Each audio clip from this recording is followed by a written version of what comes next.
This video will contain spoilers from the world and story of Subnautica. Please beware.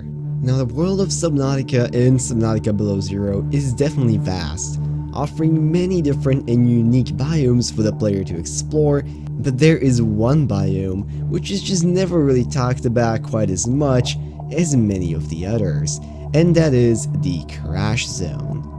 I mean, this is the biggest biome there is in the game, so why isn't it talked about more? Well, as the name suggests, the Crash Zone is named that way because it is the location where the Aurora ship crashed in the first game. Now, because of that, most of that biome is now gone, mostly due to that ship's unfortunate landing, so really, there isn't that much to look at.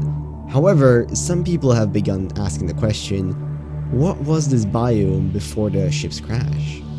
What could have possibly been here? I mean, there's a lot to unpack. Now, in this video, we are going to go into some theorizing about what could have potentially been located in the place of the Crash Zone before the unfortunate crash landing of the Aurora. So, with that out of the way, get a peeper ready so you can feed it to some of those Reapers, make sure you have a radiation suit on, and let's go.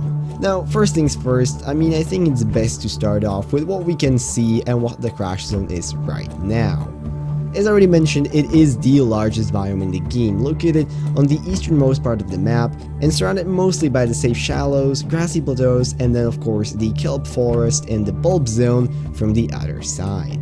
Now, I would go as far as to say that this is one of the creepiest biomes there is. The water itself is murky, you can't see very far, there is basically no plant life to really mention, aside from the occasional spots of grass, spotted reeds, or acid mushrooms. And of course, on top of all that, it is patrolled by some of the creepiest enemies or hostile fauna species in the game, the Reaper Leviathans.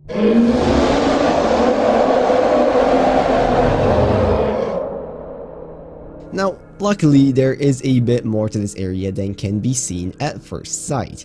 If we were to peel away some of that murky water, you could divide it into two main areas, the Crash Zone Trench and the Crash Zone Mesas, both of these being somewhat unique both in depth and also in, well, what you can find in them.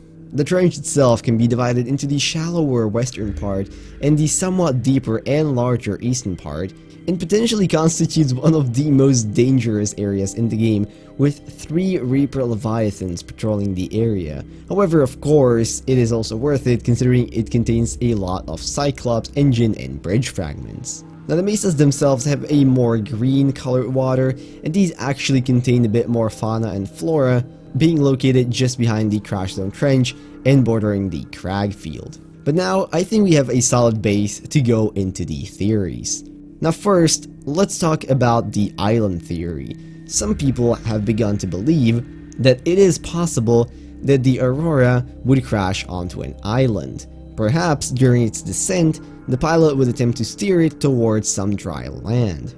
Now, first of all, I don't think that during the landing the pilot would attempt anything, because if you look at the ship from the outside, you can clearly tell that this was never meant to be able to fly within a planet's atmosphere. I mean, it has no wings, and presumably it would have very little in terms of short distance maneuverability, so I don't think that it would be able to make any turns after it began descending. However, of course, it is possible that it would have simply crashed onto an island by accident. Now, this theory might not be completely crazy, considering there are landmass species that we can find around the Aurora. And I hear what you're saying, I mean, those were probably just ejected during the crash. However, I'm not sure if this would be the case, considering the fact that these are made from solid rock. This isn't just like broken down pieces that would have shattered and be pushed away during the explosion. These look like they have been there a while, and even if you swim right up to the ship immediately after crash landing, these aren't in any way, shape, or form hot, on fire, or damaged. Now, of course, this could just be due to development budget restrictions, but in my eyes, they do make the island theory a bit more plausible. Now, of course, the second question that people start theorizing about is, what about the Reapers?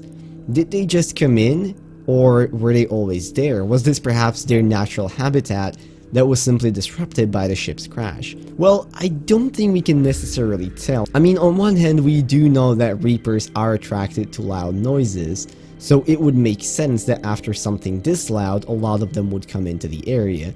But at the same time, considering the ship probably wiped out the majority of what used to inhabit that place, it's hard to tell whether it would even have enough animals for the Reapers to feed on. But really, I think there's one theory that answers both the Reaper question and also the biome question, and I think that the answer to what used to be in the crash zone before Aurora's crash would have to be some form or type of a dunes biome. Now first of all, obviously we can see that just around the ship you can see a lot of sand dunes, and yes, some of these would have definitely been ejected during the crash, but it's not like a ship crashing will create sand.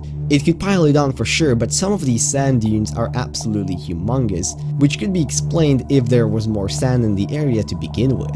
This theory would of course also explain the Reaper Leviathans, since yes, dunes are one of their natural habitats, so it wouldn't be that weird to find so many of them here. Perhaps this used to be one of their main breeding grounds, and after the ship's crash, what we're seeing now are simply some of these survivors. Now finally, if you still don't think that it is likely that the crash zone would have been some sort of a dunes biome, if you actually listen to the ambience that plays in the area, it is simply an edited version of the same ambience that plays in the dunes and the sparse reef. So I think that's definitely pointing us to this being a somewhat similar area. But of course, there are many other options here. In the cinematic trailer itself, we see Bard build his base somewhere around the place, and it appears like he is in the safe shallows, so that could completely bust this theory out of the water.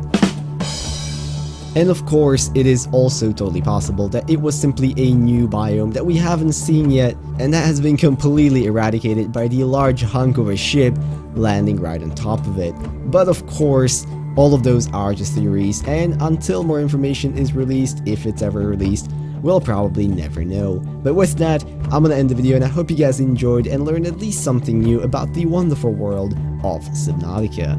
If you liked this video, maybe consider leaving a like, commenting, or subscribing. All of those would be very much appreciated, and if there's anything that I missed, or a theory of your own about what this biome was that you'd like to cover, make sure to leave those down in the comments as well. I would very much like to read them. Now with that, I'm gonna wish you all a beautiful rest of today, and I'll see you all in whatever next video I make. Bye bye.